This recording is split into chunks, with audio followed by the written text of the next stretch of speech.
She said the fun was going to come afterwards. I'm like, no, we can make this fun.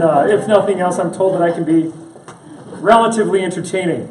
My name's Philip Leet. I am co-owner for Quarkmine. Some of you may know me as a teacher over at West Senior High School. I have 9 days left in the classroom, and my dad still says, "Are you sure?" I'm like, yes, this is bigger than that. Quarkmine is so much bigger than that. But a brief background on what Quarkmine is and why I'm confident that leaving the classroom is the right move right now. I love talking to people. I love hunting down funds. I love making the things happen in my classrooms that other teachers go, "Are you kidding me? How did you do that?" And I said, "I just wrote a grant. I just went and talked to a corporate sponsor. I don't mind that." Turns out most teachers don't like that. Most school administrators don't like that. And I'm going, okay, so now I'm a lone fish, but the other teachers had the talent to really want to drive the kids in the classroom almost more than I did. They wanted to work more with the kids than I did. I loved enabling the situation to happen. I said, well, why can't I do that at the regional level, not just for one school or one district, but actually across our entire 10-county region? And accidentally, we also happened to pick up Boyne City, Mackinac City. We're getting calls from the Upper Peninsula and Alpena. So I'm feeling we're going to be quite a bit busier than anticipated. The goal is highlight the events that we know happen already in the classroom, except make them feel like something special. Not an awesome 3D printed object on a school desk that feels like a paper mache arts and crafts project, but something that actually feels like a technological wonder that it is, that a second grader just drew their own object and created it from nothing and can explain how 3D printing technology works. Let's make it something really special. And that's how I can start by engaging more kids. Because the technology that you're bringing into on the entrepreneurial set is not just, wow, okay, time slide. It's not just at the entrepreneurial, but it starts so young, and if we can make it more than just another school project, but when they walk into that to present that, they're getting that athletics, sports, hurrah, fans, strobe lights. I do want to see the strobe lights going, the big ones like that. And, the parents will go, wait a second, maybe the skill we're teaching them in 4th grade is actually an $80,000 a year skill. Parents don't get that yet. And that's a remarkable thing. So we can't just engage the students because that's what the teachers are already doing. We need to help the teachers do that by engaging the schools. We need to figure out how to partner with those teachers who have that drive.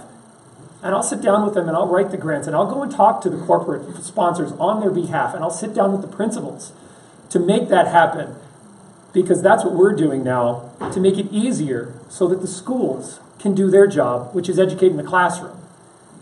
So far we're doing twofold. We're going to make it easier for the schools to put cooler emerging technologies in their classroom. And we're going to make it, when the kids get to the end of that line, show off what they've done so that it really makes sense. And the kids can go, what? I can't believe I just did that.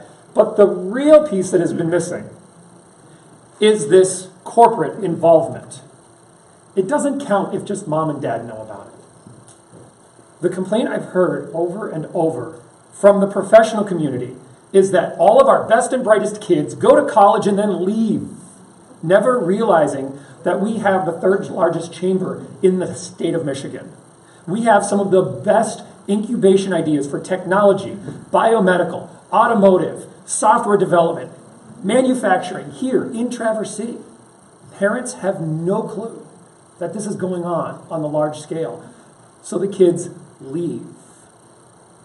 Well, if we go back to the original premise on making those events pop for the students, giving the credit to the schools so they get the recognition they deserve for getting the teachers and those kids paired up and building these programs, and we give the corporate world a single point community that allows them to come to one place, and I say, I'm not producing one event a year.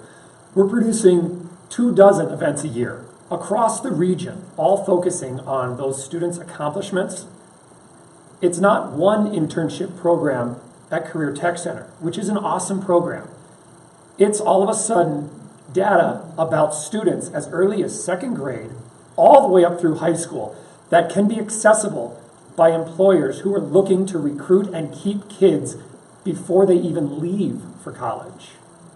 That's how we're engaging your corporate sponsors. So what I need from you right now, if you have an interest in talking to kids, to talking about engineering, we have events happening already this month where we need those volunteers. We need you sitting down saying, look at this engineering notebook. I don't need your money. I need the folks that like talking to kids about those brilliant projects. There's an event on the 14th and there's another one on the 28th here in Traverse City. So let's roll with some questions because that's a lot.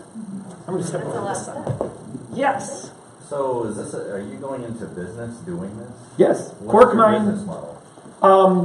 There isn't one except that we went with a for-profit company because the nonprofit sectors, we have a lot of brilliant ones, and we want to make sure that everything we do partners with nonprofit to help them achieve what they want.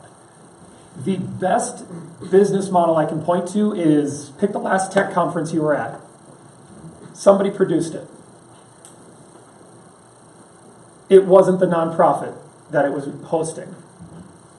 Those are the business models that say, if you produce high-quality events that make a big bang, that put a spotlight on it, that have the banners and the flash so when the kids and the patrons and the spectators come into the door, they go, this was something special.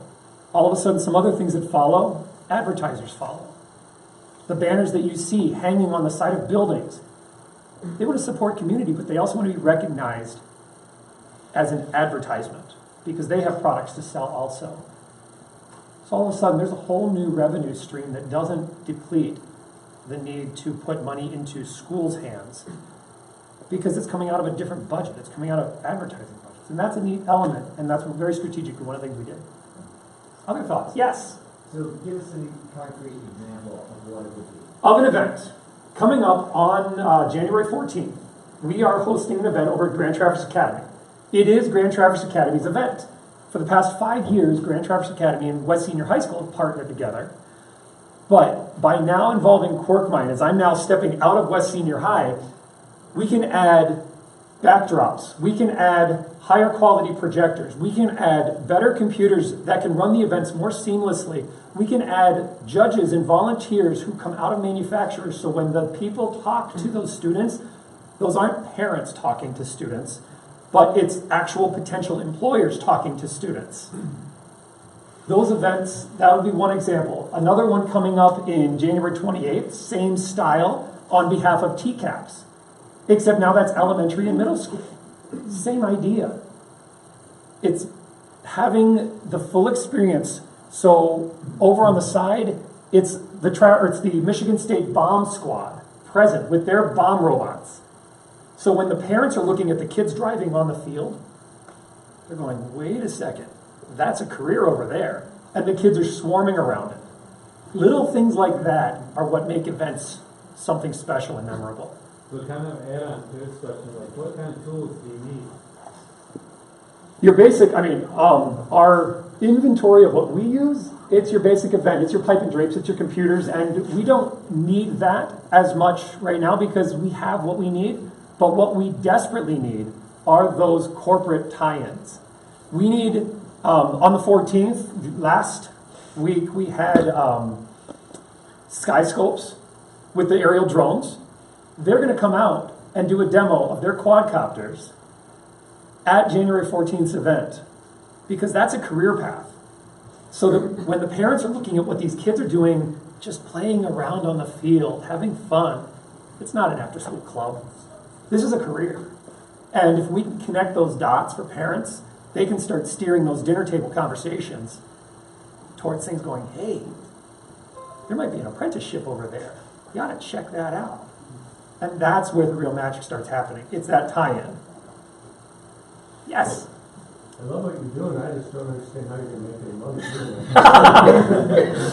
that. One example. No, yeah, absolutely. Elk Rapids is a great example. Elk Rapids Elementary, Brian McKinney, he's the elementary principal. He desperately wants to see more kids doing robotics in 3rd through 5th grade. He doesn't have the time, energy, or a teacher in the building who's willing to do this because it's happening on volunteer hours.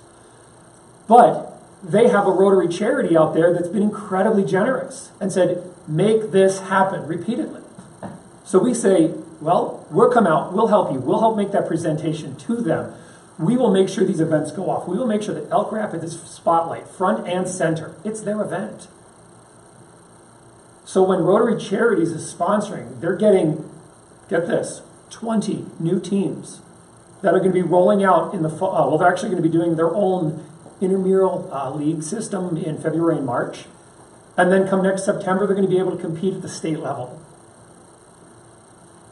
So it's us partnering with them to enable them to do what they want to do in the classroom. That's just one example of, yeah. Go ahead. As a high school parent of 2 girls involved in FIRST Robotics, a FIRST Robotics mentor, and a local manufacturer, what can I do to help you make a living and help my girls get into college? First, check out the Grand Traverse Women's Magazine article. Big 2.5-page article written by a girl on robotics and the impact it's made on her life. She's in her senior year, FIRST Robotics, VEX Robotics, competitive robotics is what's done it. Check that out.